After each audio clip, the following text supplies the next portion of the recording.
हम और आप भी दुनिया में एग्ज़ाम देने के लिए आए, परीक्षा देने के लिए आए, इम्तिहान देने के लिए आए हैं। और ये इम्तिहान इतना बड़ा इम्तिहान है। अल्लाह कुरान के 29वें पारे में फरमाता है, तबारकल्लज़ी बियदिहिल मुल्कु व हुवा अला कुल्लि शैइन क़दीर। बहुत बरकत वाली है वो ज़ात जिसके हाथ में सारी कायनात की बादशाहत है और जो हर चीज़ पर कादिर है। अल्लज़ी खलक़ल मौत वल हयात लियब्लुवकुम अय्युकुम अहसनु अमला। उस अल्लाह ने मौत को पैदा किया, उस अल्लाह ने ज़िंदगी को पैदा किया। वो तुम्हारी परीक्षा लेना चाहता है, तुम्हारा एग्ज़ाम लेना चाहता है, तुम्हारा इम्तिहान लेना चाहता है कि कौन अच्छा अमल करने वाला है, कौन अल्लाह को राज़ी करने वाला अमल करने वाला है। ये परीक्षा हम सब देने के लिए दुनिया में आए और इस परीक्षा में जो पास हो गया वो क़यामत के दिन जन्नत में जाएगा और इस परीक्षा में जो फेल हो गया वो जहन्नम में जाएगा। हो सकता है दुनिया में एक इंसान बहुत कामयाब हो, दौलत की कमी ना हो, ताकत की कमी ना हो, पैसे की कमी ना हो, जहां जाता हो लोग सलाम भी करते हो, इज्जत भी करते हो, सम्मान भी देते हो।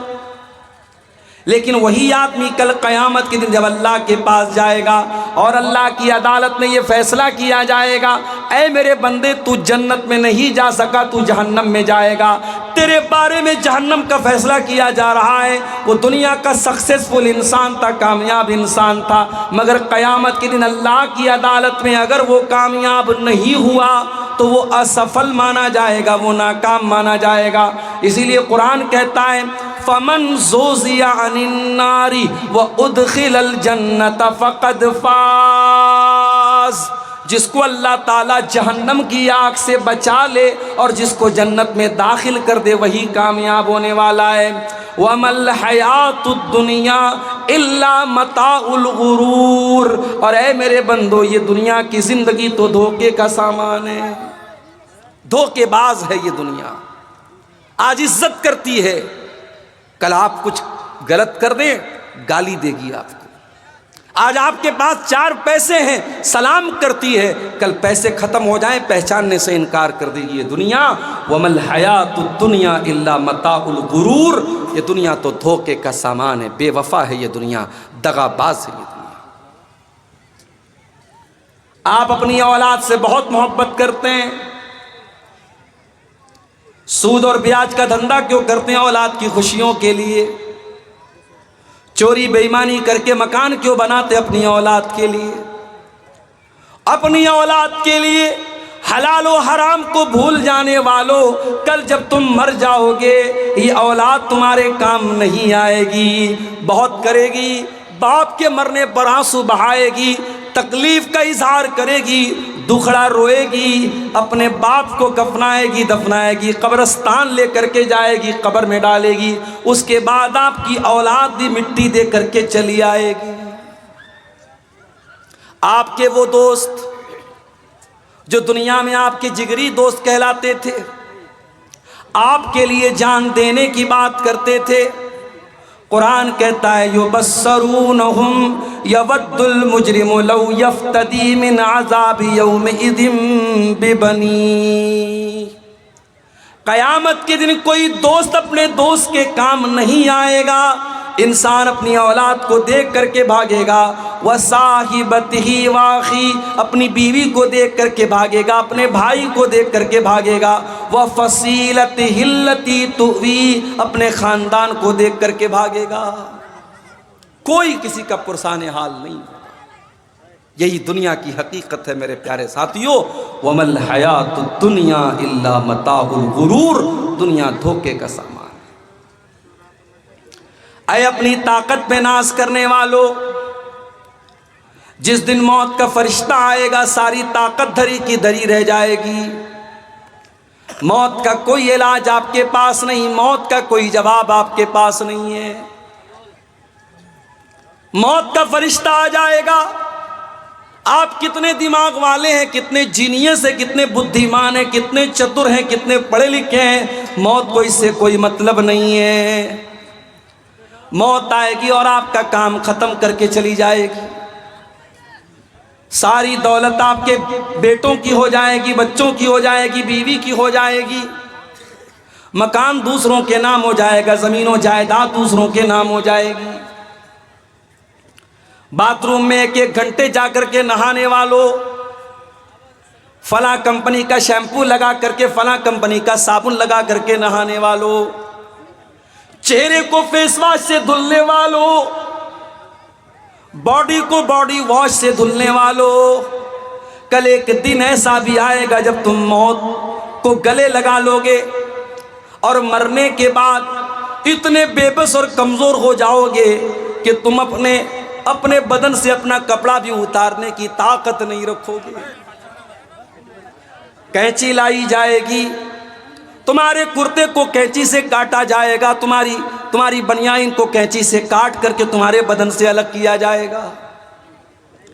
जो बाथरूम में एक एक घंटे जाकर के नहाया करता था, आज उसको तख्ते पर लिटा करके नहलाया जा रहा है। गर्म पानी किया गया, बेर की पत्तियां डाली गई, मुर्दे को नहलाया जा रहा है। मुर्दा ये भी नहीं कह सकता मैं तो डब साबुन से नहाया करता था, मैं तो लाइफ बॉय से नहाया करता था। वो कौन से साबुन से नहाता था, कौन से शैम्पू से नहाता था, आज कोई पूछने वाला नहीं है। आज दूसरे लोग उसको नहला रहे हैं। नहला दिया गया, बदन को पोंछ करके 3 सूती चादरों में, 3 कॉटन की चादरों में कफना दिया गया। घर वालों को रोता बिलखता छोड़कर जनाजे की चारपाई में मैयत को डाला गया। मैयत को कब्रिस्तान लेके जाया जा रहा है। रिश्तेदार मैयत की चारपाई को कांधा दे रहे हैं, बेटा कांधा दे रहा है, पोता कांधा दे रहा है, भतीजा कांधा दे रहा है, भांजा कांधा दे रहा है। जो अपनी स्कॉर्पियो से, अपनी फॉर्च्यूनर से गांव गांव नगर नगर घूमा करता था, आज 4 लोगों के कंधे पर सवार होकर के उसकी चारपाई कब्रिस्तान जा रही है। कब्रिस्तान पहुंच गया, कब्र तैयार है, कब्र में मैयत को उतारा जा रहा है। हाय हाय, जो अपने कमरे में भी कभी 0 वॉट का बल्ब बंद करके अंधेरे में नहीं सोया था, आज कब्र में कोई लैंप नहीं, कोई लाइट नहीं, कोई रोशनी नहीं, कब्र में उसको डाला जा रहा है। उसमें जहरीले जानवर भी आ सकते हैं, उसमें सांप और बिच्छू भी आ सकते हैं। उस कब्र के अंदर उसको उतारा जा रहा है। कब्र में उतारा गया, बेटे की आंखों में आंसू है। बेटा अपने बाप से बहुत मोहब्बत करता है, मगर बेटा अपने बाप की कब्र में जाने को तैयार नहीं है। बीवी अपने शौहर से बहुत मोहब्बत करती है। 4 महीना 10 दिन तक बीवी इद्दत गुजारेगी। शौहर का जनाजा जा रहा है, बीवी बहुत रो रही है, मगर बीवी ये नहीं कह सकती ओ लोगों मेरे शौहर के साथ मुझे भी कब्र में लेके चले जाओ। नहीं नहीं, वहां न बीवी काम आएगी, न बच्चे काम आएंगे, न दौलत काम आएगी। वहां आपका ईमान काम आएगा, वहां आपका अमल काम आएगा।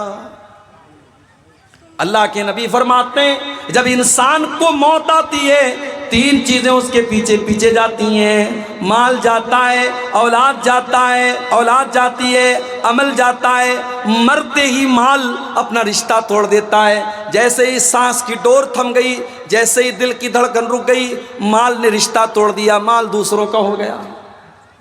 औलाद कब्र तक साथ देती है, लेकिन कब्र में मिट्टी डालने के बाद औलाद भी चली जाती है। अब कब्र में जब मुनकर नकीर आएंगे और आपसे सवाल करेंगे मन रब्बू का, तेरा रब कौन है, मन नबियों का, तेरे नबी कौन है, माँ दीनों का, तेरा दीन क्या है। मेरे प्यारे भाइयों, उस कब्र की तारीकी में इन 3 सवालों का जवाब आपको खुद ही देना पड़ेगा, खुद ही देना पड़ेगा। मेरे नौजवानों, ये हीरोगिरी छोड़ दो, ये सड़कों पर तमाशे लगाना छोड़ दो, ये लड़कियों को छेड़ना छोड़ दो, ये बेगैरती और बेहयाई छोड़ दो, कब्र में आपको आपकी नेकियां काम आएंगी और आपके गुनाह सजा का सबब बनेंगे। मेरे प्यारे साथी, वमल हयातुद दुनिया इल्ला मताउल गुरूर। कुरान कहता है ये दुनिया तो धोखे का सामान है, ये दुनिया देखने में बहुत बड़ी लग रही है मगर आखिरत में इस दुनिया की कोई हैसियत नहीं होगी। अल्लाह के नबी उदाहरण देते हैं, मिसाल देते हैं, एग्जाम्पल देते हैं। एक आदमी को लाया जाएगा कयामत के दिन, यूता बिअनामि अहली दुनिया, वो दुनिया में बहुत ऐशो आराम से रहने वाला होगा, पूरे बानी कोल में उससे बड़ा किसी का मकान नहीं होगा, उससे ज्यादा किसी के घर में दौलत नहीं होगी, उसके घर में फोर व्हीलर की कमी नहीं, उसकी औलाद भी बहुत खूबसूरत, उसके लड़के लड़कियां भी बहुत खूबसूरत, उसका मकान भी बहुत शानदार, न दौलत की कमी, न ताकत की कमी, न हुस्न जमाल की कमी, बहुत ऐशो आराम से रहता था। लेकिन अल्लाह की अदालत में वो जहन्नम में जाने वाला था। अल्लाह के नबी फरमाते हैं उस इंसान को लाया जाएगा फयुस्बगु सबगतन फिन्नार, और एक पल के लिए जहन्नम में डाला जाएगा। मैं तो बनारस का रहने वाला, हमारे यहाँ कपड़े का काम होता है, ये जो हम कपड़ा पहनते हैं ना, इसमें जो एक एक धागा होता है, इसका पूरा प्रोसेस मैंने अपनी आंखों से, ये हमारे घर का कारोबार है, हमारे बाप दादा ये काम करते चले आए। ये जो कपड़े का धागा होता है ना, उसको डाई करते हैं, कलर करते हैं, तो पानी को पहले खौलाते हैं और पानी जब बिल्कुल खौलने लगता है उसमें कलर डालते हैं और उसमें बहुत सारा केमिकल भी डालते हैं, और उसके बाद धागे को जब डालते हैं, अच्छा धागे को कलर करने की भी बड़ी स्टाइल होती है, एक ही दुपट्टे में 3-3, 4-4 कलर कैसे आ जाता है, वो भी कलर करने की, डाई करने की एक तरकीब होती है। तो जो कलर करते हैं कपड़े को या धागे को, कभी आपने देखा होगा दुकान वगैरह पर कि वो बर्तन में पानी गर्म करते हैं और कपड़े को डाल करके फौरन निकाल लेते हैं। फौरन क्यों निकाल लेते? ताकि कलर ज़्यादा ना हो जाए, ज़्यादा गहरा ना हो जाए, जितना कलर हमें चाहिए उतना ही कलर हमको मिलना चाहिए। अल्लाह के नबी के अल्फाज पर गौर करो। एक आदमी दुनिया में बहुत ऐशो आराम से रहता था, न पैसे की कमी, न खाने पीने की कमी, न दौलत की कमी, न मकान की कमी, न सवारी की कमी। उस इंसान को एक पल के लिए अल्लाह ताला जहन्नम में डालेगा। जिस तरीके से कपड़े की रंगाई करने वाला कपड़े को बर्तन में डाल करके निकाल लेता है, धागे को डाल करके निकाल लेता है, अल्लाह ताला जहन्नम में डाल करके एक पल के लिए निकालेगा। अल्लाह पूछेगा, है मेरे बंदे, हल रायत खैरन कत्तु हल मर्र बिका नईमुन कत्तु, ऐ मेरे बंदे क्या कभी तूने कोई भलाई देखी, क्या कभी तूने कोई नेमत देखी, क्या कभी तूने कोई सुख देखा, क्या कभी तूने कोई खुशी देखी, क्या कभी तूने कोई ऐशो आराम देखा? सारी जिंदगी ऐशो आराम में गुजारने वाला वो इंसान कहेगा, मा रअयतु खैरन कत्तु, आय अल्लाह मैंने कभी कोई भलाई नहीं देखी, मैंने कभी कोई सुख नहीं देखा, मैंने कभी कोई ऐशो आराम नहीं देखा। एक पल के लिए, सिर्फ एक, मैं मिनट भी नहीं कह सकता, मैं सेकंड भी नहीं कह सकता, एक सेकंड का भी कितना हिस्सा था मैं नहीं जानता, एक पल के लिए जहन्नम में डालने के बाद इंसान दुनिया का सारा सुख चैन भूल जाएगा। मेरे प्यारे साथ, होटल में खाना बचा हुआ है, जिसको जरूरत है, भूख लगी है, 50 रुपया में पेट भर के खाना है, जिसको जरूरत है वो जाके खा ले। वमल हयातुद दुनिया इल्ला मताउल गुरूर। गौर करो मेरे प्यारे साथियों, आखिरत के मुकाबले में दुनिया की क्या औकात है। इसीलिए अल्लाह के नबी एक दिन सहाबा के साथ जा रहे थे, रास्ते में एक मरी हुई बकरी का बच्चा पड़ा हुआ था। आपने सहाबा से कहा, छोटे छोटे कान वाला बकरी का बच्चा था, मरा हुआ बच्चा था। आपने फरमाया कि कौन इस बकरी के मरे हुए बच्चे को 1 दिरहम में खरीदेगा? सहाबा ने कहा अल्लाह के नबी, ये तो वैसे भी छोटे छोटे कान वाला ऐबदार है और मरा हुआ है, 1 दिरहम की आप बात करते हैं, अगर इसको कोई फ्री में देगा तो भी हम खरीदने को तैयार नहीं है। क्या जवाब दिया जनाब मोहम्मद रसूलुल्लाह ने, जरा गौर से सुनना मेरे प्यारे साथियों। आपने फरमाया लद्दुनिया अहबनु अलल्लाहि मिन ज़ालिक, ऐ मेरे सहाबा, इस मरे हुए बकरी के बच्चे से भी ज़्यादा ये दुनिया अल्लाह की नज़र में हकीर है। अल्लाह की नज़र में इस मरे हुए बकरी के बच्चे की जो वैल्यू तुम्हारी नज़र में है, उससे ज़्यादा वैल्यू दुनिया की अल्लाह की नज़र में नहीं है। और हम और आप दुनिया के लिए मरे जा रहे हैं। हाय दुनिया, हाय दुनिया, दुनिया की औरत, दुनिया की दौलत, दुनिया की ताकत, दुनिया का नशा, दुनिया हमको बर्बाद की हुई है मेरे प्यारे साथ। हजरत उमर के पोते को देखो, सालिम बिन अब्दुल्ला नाम था, हरम में तवाफ करने के लिए जा रहे हैं। उस दौर का बादशाह जिसका नाम हिशाम बिन अब्दुल मलिक था, उसने देखा बहुत भीड़ लगी है, लोग मुसाफा कर रहे हैं, लोग मिलने आ रहे हैं। पूछा कौन है? कहा हजरत उमर के पोते हैं सालिम बिन अब्दुल्ला। हिशाम बिन अब्दुल मलिक भी करीब आया, उसने मुसाफा किया, सलाम किया। कहा ऐ सालिम बिन अब्दुल्ला, ऐ हजरत उमर के पोते, मैं अमीरुल मोमिनीन हूँ, मैं हिशाम बिन अब्दुल मलिक हूँ। ऐ सालिम, अगर कोई चीज़ की ज़रूरत हो तो मुझसे मांग लेना। सालिम ने कहा अमीरुल मोमिनीन, खाने काबा के पास खड़ा हूँ, अल्लाह के घर के पास खड़ा हूँ। ऐ सालिम, मुझे शर्म आती है कि अल्लाह के घर में खड़ा होकर के मैं अल्लाह के सिवा किसी और से कुछ मांगूं, मैं यहाँ आपसे कुछ नहीं मांग सकता। सालिम ने तवाफ किया, हिशाम बिन ने भी तवाफ किया। तवाफ कंप्लीट करने के बाद जब सालिम बिन अब्दुल्ला हरम के बाहर निकले, हिशाम बिन अब्दुल मलिक ने उनका हाथ पकड़ा। कहा है सालिम, अब तो आप हरम के बाहर आ चुके हैं, आप तो मस्जिद हराम के बाहर आ चुके हैं। सलनी हाजतन, अब कोई सवाल करना हो तो मुझसे कर लो, कोई चीज़ मांगना हो तो मुझसे मांग लो। कहा अमीरुल मोमिनीन, क्या मांगू आपसे? दुनिया की कोई चीज़ मांगू या आखिरत की कोई चीज़ मांगू? कहा है सालिम, आखिरत की कोई चीज़ देने के काबिल तो मैं नहीं हूँ, हाँ दुनिया की कोई चीज़ अगर चाहिए तो मैं देने को तैयार हूँ। कहा है अमीरुल मोमिनीन, मा सालतु दुनिया मिम्मन यमलिकुहा फकैफ असअलुहा मिम्मन ला यमलिकुहा। ऐ अमीरुल मोमिनीन हिशाम बिन अब्दुल मलिक, मैंने तो दुनिया का सवाल उस ज़ात से भी नहीं किया जो दुनिया की मालिक है। मैंने तो अल्लाह से भी दुनिया का कोई सवाल नहीं किया, मैंने दुनिया की कोई चीज़ अल्लाह से भी नहीं मांगी। मैं उससे क्यों दुनिया मांगूं जो दुनिया का मालिक भी नहीं है? जो दुनिया का मालिक है अल्लाह तबारक व तआला, मैंने तो दुनिया उससे भी नहीं मांगी है।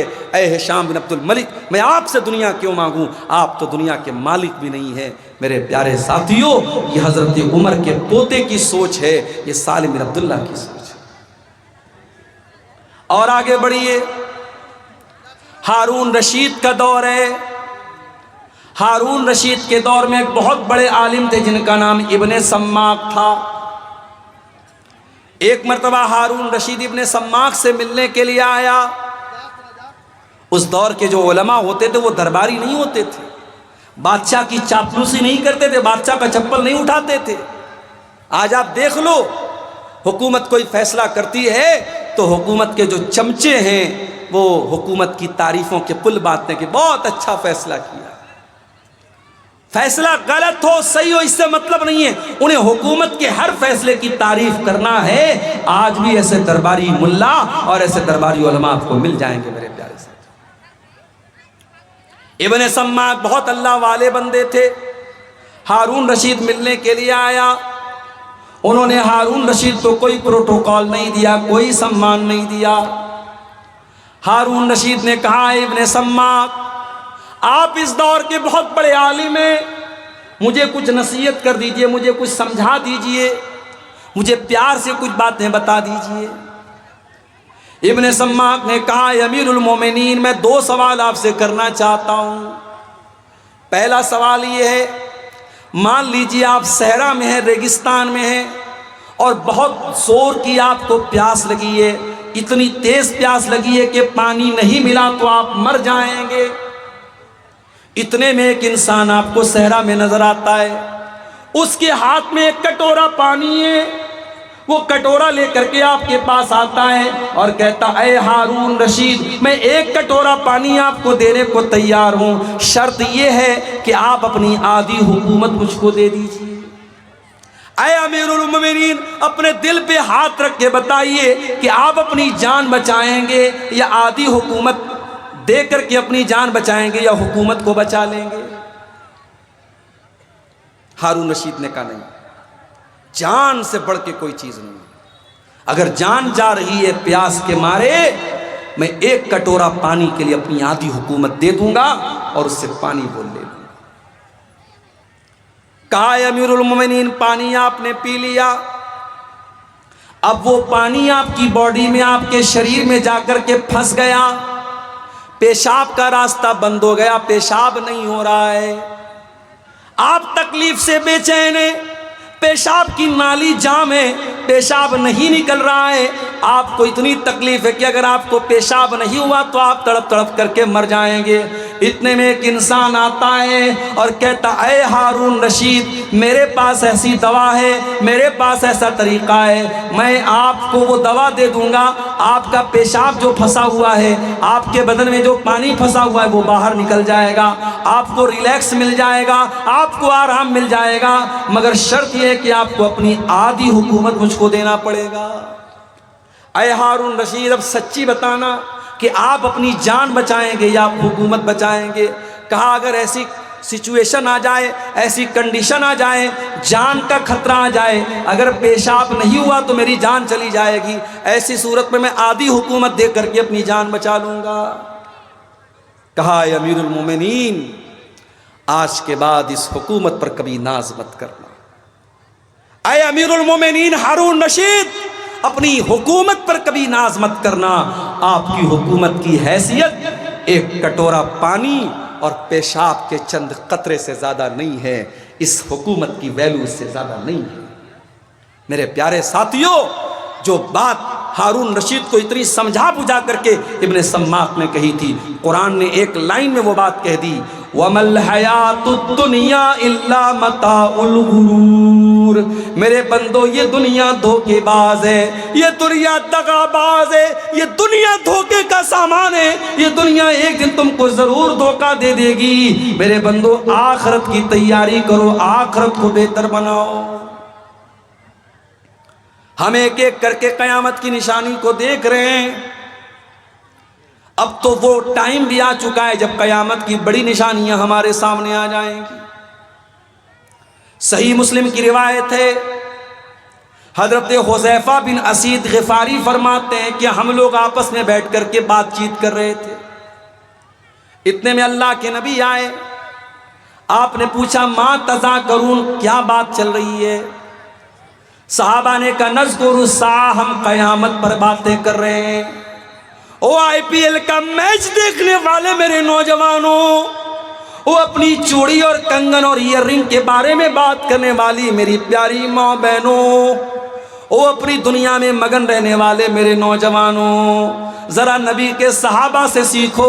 नबी के सहाबा आपस में क्या चर्चा कर रहे हैं, क्या डिस्कशन कर रहे हैं, क्या गुफ्तगू कर रहे हैं, क्या बातें कर रहे हैं? कहते हैं, अल्लाह के नबी, हम कयामत की बात कर रहे हैं। सहाबा कयामत की बात करते थे, हम कब कयामत की बात करते हैं मेरे भाई? जलसा हो रहा है, प्रोग्राम हो रहा है, जितने लोग मैदान में फील्ड में नहीं, उससे ज़्यादा आपको सड़क पर चलते हुए नजर आ जाएंगे। नौजवान लड़के लड़कियों के, औरतों के पिंडाल के पास आपको नजर आ जाएंगे, लड़कियां दुकानों पर आपको नजर आ जाएंगी, लोग चलते फिरते नजर आ जाएंगे। आज दीन की बातों को लोग सुनना नहीं चाहते, आज कयामत की बातों को लोग सुनना नहीं चाहते मेरे प्यारे साथियों। सहाबा ने कहा, अल्लाह के नबी, हम कयामत की बातें कर रहे हैं। आपने फरमाया इन्नहा लन तक़ूम हत्ता तरौना अशरायात, ऐ मेरे सहाबा, कयामत उस वक्त तक नहीं आएगी जब तक तुम 10 बड़ी बड़ी निशानियों को न देख लो। अद्दुखान, कयामत की एक बहुत बड़ी निशानी होगी, आसमान में धुआं नजर आएगा, बहुत बड़ा धुआं नजर आएगा। ईमान वाले उस धुएं की वजह से जुकाम का शिकार हो जाएंगे, और जो काफिर होंगे, जो मुनाफिक होंगे, वो धुआं उनकी नाक में जाकर के उनको जान से मार देगा। कयामत के पहले वो धुआं आएगा। वह दज्जाल, और काना दज्जाल आएगा, जो एक इंसान होगा, लंबा चौड़ा होगा, घुंघराले बाल वाला होगा, एक आंख का काना होगा, माथे पर काफ फारा लिखा होगा, मक्का मदीना में दाखिल नहीं हो पाएगा। उसको अल्लाह ताला बहुत ताकत और बहुत पावर देगा, वो लोगों को मौत भी देगा, वो मरने के बाद लोगों को जिंदा भी कर देगा। उसके पास नकली जन्नत भी होगी, नकली जहन्नम भी होगी। जो लोग उसके ऊपर उसकी बात मान करके उसकी जन्नत में जाएंगे, वो हकीकत में जहन्नम में जाएंगे, और जो उसकी जहन्नम में जाएंगे वो हकीकत में जन्नत में जाएंगे। बहुत बड़ा फितना इस उम्मत का दज्जाल होगा। इसीलिए अल्लाह के नबी अपनी हर नमाज में क्या दुआ करते थे? अल्लाहुम्मा इन्नी औज़ु बिका मिन फितनतिल मसीहिद दज्जाल, ऐ अल्लाह मैं तेरी पनाह चाहता हूँ दज्जाल के फितने से। अल्लाह के नबी ने कहा क़यामत की दूसरी बड़ी निशानी दज्जाल। वद्दाब्बा, और क़यामत की तीसरी बड़ी निशानी ये होगी, ज़मीन से एक जानवर निकलेगा, एक चौपाया निकलेगा जो लोगों से बातें करेगा। वतुलू शम्स मिन मग़रिबिहा, और क़यामत के दिन सूरज पश्चिम से निकलेगा, और जब सूरज पश्चिम से निकलेगा, कोई तौबा कर ले उसकी तौबा अल्लाह क्या कबूल नहीं की जाएगी, कोई कलमा पढ़ ले उसका कलमा अल्लाह क्या नहीं माना जाएगा, कोई ईमान ले आए उसके ईमान लाने से उसको कोई बेनिफिट, कोई लाभ नहीं मिलेगा। क़यामत के दिन सूरज पश्चिम की तरफ से निकलेगा। व नुज़ूल ईसा इब्न मरियम, और ईसा इब्न मरियम ज़मीन पर नाजिल होंगे, उतरेंगे। ईसा इब्न मरियम को अल्लाह ताला ने जिंदा आसमान पर उठा लिया है। क़यामत के पहले वो आएंगे, और दमश्क की जामा मस्जिद के मीनार पर वो 2 फरिश्तों के ऊपर अपने, उनके कंधे पर अपना हाथ रख करके ज़मीन पर उतरेंगे। तकरीबन 40 साल तक ईसा अलैहिस्सलाम दुनिया में रहेंगे, दज्जाल को कत्ल करेंगे, सूअर को ख़त्म कर देंगे, यहूद व नसारा से डायरेक्ट जंग करेंगे, या तो इस्लाम लाओ या जंग करो। उनके दौर में बहुत अमन शांति होगी। ईसा अलैहिस्सलाम अपनी शरीयत लेकर के नहीं आएंगे, वो भी मस्जिद में आकर के नमाज पढ़ेंगे मुसलमान इमाम के पीछे, उम्मत मुहम्मदिया के इमाम के पीछे वो नमाज पढ़ेंगे, वो नबी की हैसियत से नहीं आएंगे। ईसा इब्न मरियम क़यामत के पहले नाजिल होंगे, हमारा ईमान है। व याजूज व माजूज, और 2 फसादी कौमें जिनको याजूज और माजूज कहा जाता है, जिनको हजरत ज़ुल्क़रनैन ने बहुत बड़ा डैम बना करके उनको रोक दिया जाएगा। इंसान कब्रिस्तान में जाकर के मरने की दुआएं करेगा। क़यामत की एक निशानी अल्लाह के नबी ने यह भी बयान फरमाई, व नश्वन यत्तखिज़ूनल कुरान मज़ामीरा, नौजवान लड़के कुरान को म्यूजिक बना लेंगे, कुरान को म्यूजिक की तरह पढ़ेंगे। कुरान को पढ़ने का तरीका सही नहीं होगा, वो म्यूजिक की तरह कुरान को पढ़ेंगे, और ऐसे ही नौजवान को इमाम बनाया जाएगा, जो आलिम ना हो, जो समझदार ना हो, बस लोगों को गा गा करके कुरान पढ़ के सुनाता हो, जो तरन्नुम के साथ कुरान पढ़ के सुनाता हो, उसको कुरान पढ़ने का तरीका आता हो या ना होता हो, सिर्फ आवाज़ की बदौलत उसको इमाम बना दिया जाएगा। ये सारी निशानियां आज अपनी आंखों से हम देख रहे हैं मेरे प्यारे साथी।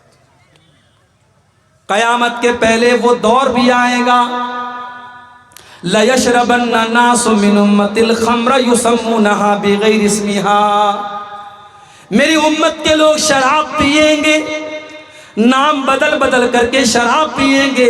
कोई विस्की बोलेगा, कोई रम बोलेगा, कोई बियर बोलेगा, कोई दारू बोलेगा, शराब का नाम बदल बदल के शराब को पिया जाएगा। वयस्तहिल्लूनल हिरा वल हरीर, और रेशम को लोग हलाल समझने लगेंगे। रेशम का कपड़ा मुसलमान मर्द पहनेगा, और जिनाकारी को लोग हलाल कर लेंगे, जिना करने लगेंगे।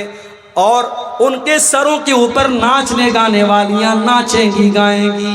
आज ईयरफोन लगा करके, हेडफोन लगा करके गाना सुना जा रहा है। नबी की हदीस को सामने रखो, नबी ने उसी की तरफ इशारा किया। उनके सरों के ऊपर नाचने गाने वालियां नाचेंगी गाएंगी। आपने फरमाया जब ऐसा दौर आ जाएगा, यक्सिफुल्लाहु बिहिमुल अर्ज़ा, अल्लाह ऐसे लोगों को जमीन में दसा देगा। वयजअलु मिनहुमुल क़िरदता वल खनाज़ीर, और उनको सूअर और बंदर बना देगा। ये दौर भी आज हम देख रहे हैं मेरे प्यारे साथियों। कयामत के पहले एक ऐसा दौर भी आएगा, हलाल और हराम को लोग भूल जाएंगे। याती अलन्नासी ज़मानुन ला युबालिल मरउ मिन ऐना खज़ल माल, एक ऐसा ज़माना आएगा लोग परवाह करना छोड़ देंगे माल कहाँ से कमा रहे हैं। ड्रीम 11 से पैसा कमाया जाएगा। अभी मैं कोई वीडियो देख रहा था फेसबुक पर, कम से कम 10 बार ड्रीम 11 का प्रचार आया कि अब तो ड्रीम 11 पर हर हफ्ते लखपति बनाया जा रहा है। अब IPL का मैच हो रहा है, अब हमारा नौजवान सोचता है यार लखपति बनने का मौका मिल रहा है, कौन चूकेगा। अब लखपति बनने के लिए ड्रीम 11 खेला जा रहा है। सट्टेबाजी, जुआ, सूदखोरी, हराम खोरी आज मुसलमान कर रहा है। नबी ने इशारा किया था कयामत के पहले वो दौर भी आएगा। मेरे अजीजों, मेरे प्यारे साथियों, नबी ने जितनी पेशिन गोइयां की थी, जितनी भविष्यवाणियां की थी, जितनी निशानियां बताई थी, 100% आज वो सारी निशानियां हमारे सामने समझ में आ रही हैं, नजर आ रही हैं। अगर इन निशानियों को देखने के बाद भी हमारे दिल में कयामत का डर पैदा नहीं होता और हम कयामत की तैयारी नहीं करते, इसका मतलब कि ईमान बहुत कमजोर हो चुका है मेरे साथी। 10-12 कब्रें हैं ना, उसको मुंतकिल किया जाता है। मस्जिद के आगे या सामने से गुजरने पर क्या कहना चाहिए? मस्जिद के सामने से गुजरने पर कोई कुछ भी कहने की ज़रूरत नहीं है। मस्जिद में जब दाखिल हो, बिस्मिल्लाहि वस्सलात वस्सलामु अला रसूलिल्लाह, ये दुआ पढ़िए आप, और अल्लाहुम्मा अफ्तह ली अब्वाब रहमतिका, ये दुआ पढ़िए। मस्जिद में जब दाखिल हो तब, मस्जिद के सामने से गुजरने पर या मस्जिद के आगे से गुजरने पर कुछ भी पढ़ने की ज़रूरत नहीं है। मस्जिद में बिना मीटर लगाए बिजली का उपयोग करना सही है या गलत है? गलत है। बिजली की चोरी करना जिस तरीके से अपने घर में गलत है, वैसे ही मस्जिद में भी गलत है। मस्जिद में तो ज़्यादा खतरनाक बात है, अल्लाह के घर का मामला है, इसलिए बिल्कुल ये गलत है। अगर कहीं ऐसा है तो उसको बिल्कुल बचना चाहिए।